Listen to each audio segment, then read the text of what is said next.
Pride Month is a time to reflect on the strides made in LGBTQ rights and support. Many efforts still continue to fight the ongoing discrimination that community faces. The Trevor Project is a nonprofit helping youth caught in crisis, with one battle at the forefront.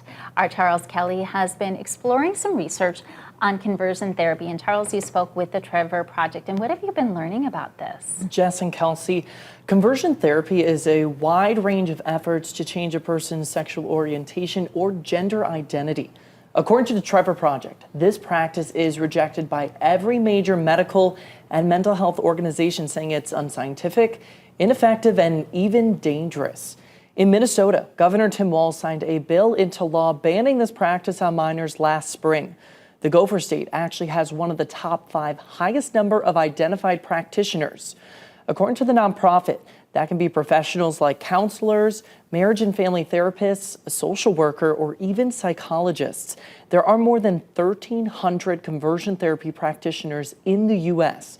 Medical experts say this practice causes harm on youth and could lead to depression, anxiety, substance abuse, and even suicide attempts.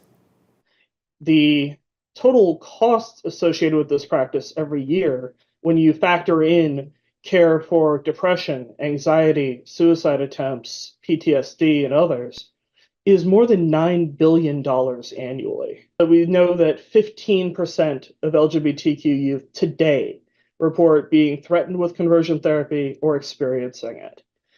That there are hundreds of thousands of survivors of this practice across the country today. The Trevor Project tells me over the years there's been an increase of acceptance of LGBTQ plus people, but there is a widespread belief in parts of the country that conversion therapy isn't a practice in this day and age. It's estimated there are more than 16,000 youth between 13 and 17 years old who are at risk of being exposed to conversion therapy from licensed professionals. The nonprofit says there are 28 states that have enacted some sort of statewide protection against minors from this practice.